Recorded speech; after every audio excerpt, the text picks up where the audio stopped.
ఏలూరు జిల్లా మీర్జాపురంలో హైటెక్ హంగులతో కోడి పందేల బరులు సిద్దమవుతున్నాయి.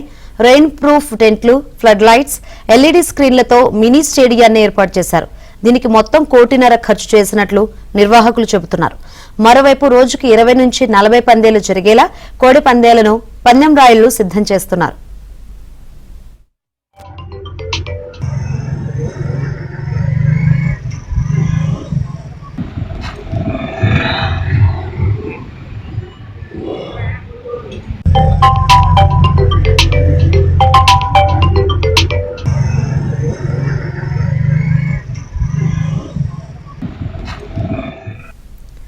ఏలూరు జిల్లా మీర్జాపురంలో హైటెక్ హంగులతో కోడి పందేల బరులు సిద్దమవుతున్నాయి. రెయిన్ ప్రూఫ్ టెంట్లు, ఫ్లడ్ లైట్స్, ఎల్ఈడీ స్క్రీన్లతో మినీ స్టేడియాన్ని ఏర్పాటు చేశారు.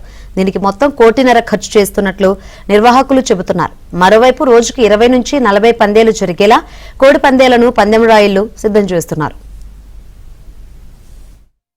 సాంప్రదాయమైన క్రీడలు అలాగే డింబీ పందాలు వరకు కత్తులు లేకుండా సాంప్రదాయంగా వేసుకునే పందాల వరకు చేసుకుంటా వీడియో గేమ్స్ అని అయ్యని వాటికి అలవాటు పడిపోయారు. అలా కాకుండా సాంస్కృతిక క్రీడలు కబడ్డీ, అలాగే చిన్నపిల్లలకి రన్నింగ్ రేసు, రింగాట, అలాగే మహిళలకి ముగ్గులు పోటీలు, అలాగే రైతుల గురించి ఆవులు అందాల పోటీలు, గీదల పాల పోటీలు, ఇలాంటి సాంప్రదాయమైన కార్యక్రమాలు చేసుకుంటూ హరిదాసులతో కీర్తనలు పాడిస్తాం.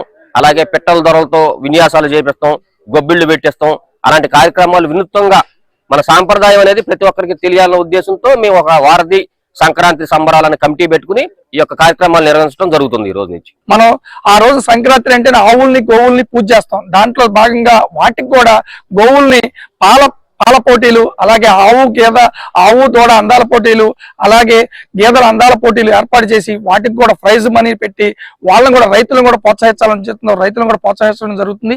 అలాగే మహిళలను ఈ సంక్రాంతిలో మహిళలను ప్రోత్సహించాలి, మహిళలను ఉత్సాహపరచాలని మహిళలకు పెద్ద ఎత్తున కార్యక్రమాలు కూడా చేపట్టడం జరిగింది. ఈ నూజివేడ్లో నియోజకవర్గంలో మేము పెద్ద ఎత్తున ఈ కార్యక్రమాన్ని చేపట్టి అందరినీ ఆహ్లాదపరుస్తామని, వచ్చిన వాళ్ళందరికీ కూడా భోజనాల ఏర్పాట్లు అన్ని కూడా చేసాం. చాలా మంచి వాతావరణాన్ని నూజివేడికి తీసుకొస్తామని సందర్భంగా ఎక్కడా కూడా మన సంస్కృతి, మన సాంప్రదాయాలను ఎక్కడా కూడా మాట భంగం కలగకుండా ఈ కార్యక్రమాలని చేపట్టాం.